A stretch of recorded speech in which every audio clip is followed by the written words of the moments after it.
होता है, और जब कोई और कहता है तो वो हो भी सकता है और नहीं। तो इसलिए किसी और की सुनोगे तो वो होने के चांस हो भी सकते हैं और, इसलिए उनकी नहीं सुननी, केवल अपनी सुननी है। ठीक है, अपने से करनी है बात। तो टारगेट ऑफ माई लाइफ, पीछे वाले बच्चों को दिख रहा है, नहीं दिख रहा तो सुनाई दे रहा है, तो सुनाई देने में लिखना है सीधे बस। तो इसमें एक या दो वर्ड लिखने हैं, टारगेट ऑफ माई लाइफ, एक या दो वर्ड लिखने बस, जो आपने लिखे हुए कह रहे हैं। तो क्या लिखा आपने, आपने क्या लिखा? हाँ, क्या लिखा? IAS लिखो बस, यूपीएससी की तैयारी करनी है, लंबा ये नहीं, वो तो अपने आप करेगा बंदा जब आपको पता है क्या करना है। तो IAS लिखा आपने। आपने क्या लिखा बेटा? जल्दी लिखो। अब बताओ, अभी कह रहे थे मैंने तो डिसाइड कर रखा है, डिसाइड करा होता तो अब तक लिख नहीं देते। आप कर लीजिए डिसाइड, अभी कर लीजिए। क्या लिखा? हाँ जी, दिल्ली पुलिस। ये गड़बड़ है, अभी बताता हूँ मैं क्यों गड़बड़ है। और आगे, और आगे, और आगे क्या लिखा बेटा? अब देख रहे थे सब हाथ खड़े कर रहे थे ना, हमने टारगेट बना रखा है अपना, कहाँ बनाया है? क्या लिखा? टीचर। गड़बड़ है। अब पीछे मेरी बहनों का जो है ना भ्रिकुटियाँ तन गई हैं, कहते टीचर के बाद कहते गड़बड़ है। अभी बताता हूँ क्यों गड़बड़ है। और किसने लिखा? क्या लिखा?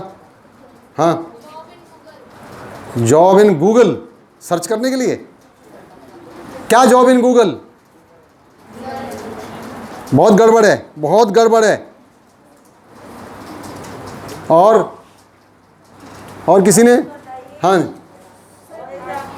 IPS, very good. और किसी बच्चे ने? हाँ जी, पीछे बेटा बोलो। Indian army. गड़बड़ है अभी। हाँ जी, अभी बताता हूँ मैं, बताता हूँ, बैठ जा बेटे। अब एक बात सुन लीजिए, अगर मैं कहता मुझे अशोक विहार के स्कूल में जाना है, तो क्या मैं आपके स्कूल तक पहुंच जाता? तो यही है जो दिल्ली पुलिस बोल रहा है, जो इंडियन आर्मी बोल रहा है, वो एड्रेस ऐसे पूछ रहा है जैसे मैं पूछ रहा हूँ मुझे अशोक विहार के स्कूल में जाना है। तो अगर आप मुझे कह रहे हैं कि आप नहीं पहुंच सकते, तो बेटा आप कैसे पहुंच सकते हो? अब समझ में आई कुछ बात? जो टीचर कह रहे हैं वो एड्रेस ऐसे ही पूछ रहे हैं मेरी तरह कि मुझे अशोक विहार के स्कूल में जाना है। मैं किसी से पूछूंगा अशोक विहार के स्कूल जाना है तो मुझे कहाँ कहाँ भटका देंगे लोग। समझ गए? क्या पूछना था मुझे? क्या पूछना था मुझे?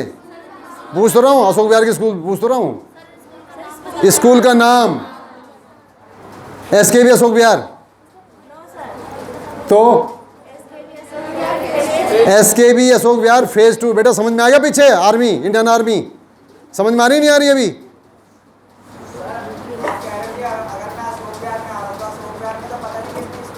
तो यही तो मैं समझा रहा हूं बेटा अभी तक। हैं जी? हाँ बेटा जरा जोर से बोलने, इधर आ, इधर आओ, इधर इधर इधर। क्या नाम है उसका? इधर। हाँ बोलो। रवि। हाँ बोलो बोलो बोलो। रवि। हाँ, इंडियन आर्मी तो एक है, लेकिन उसकी पोस्ट अलग अलग होती है, हर पोस्ट अलग अलग होती है, तो इसलिए हमें जिस पोस्ट में जाना उसका नाम हमें बताना पड़ेगा। Very good. इस बच्चे को ताली बजाओ भाई। Thank you very much, thank you thank you. अब समझ आ गई कि नहीं समझ में आई अभी भी? हाँ जी। तो एड्रेस अगर आपका क्लियर नहीं होगा तो आप नहीं पहुंच पाएंगे, क्योंकि रास्ता जो है लोग अपने हिसाब से बताएंगे फिर।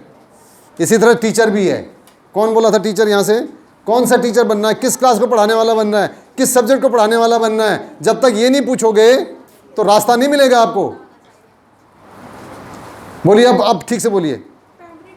Primary teacher. अब ठीक हो गया, बिल्कुल सही। अब जिससे मर्जी सवाल पूछोगे ना, रास्ता सब सही रास्ता बताएंगे। अब तो आप प्राइमरी टीचर लिखेंगे। इंडियन आर्मी, क्या बनना है इंडियन आर्मी में? अब देखिए पता नहीं लग रहा ना, जब पता ही नहीं लग रहा तो बन कहाँ से पाओगे? नहीं बन पाओगे। तो इसके लिए ध्यान से सुनो। एक होता है आपका NDA के थ्रू जाता है, सुन ले बेटा रवि, NDA के थ्रू जाते हैं एक तो, जिसमें सेकंड लेफ्टिनेंट बनते हैं सीधा। तो वो बनना है तो फिर आपको NDA का एग्ज़ाम देना होगा, और वो उसके फॉर्म आजकल ही भर गए होंगे। अब वो पता नहीं भरे कि नहीं भरे। आपने भर दिए? कितनी एज है आपकी? 18 नहीं भर सकते आप, 17.5 से ज़्यादा नहीं होना चाहिए उम्र गए काम से। तो इसीलिए कह रहा हूँ, जब तक आपको पता, अगर ये पहले पता कर लेते तो आप इस मौके को नहीं चूकते। तो इसलिए क्लियर कट है, अभी परेशान होने की जरूरत नहीं है। अब आप ग्रेजुएशन करने के बाद CDS में करिएगा, वहाँ से आप जा सकते हैं इंडियन आर्मी में। अब आप समझ में आ गई बेटे? तो आपको CDS करना पड़ेगा, तब जाओगे आप।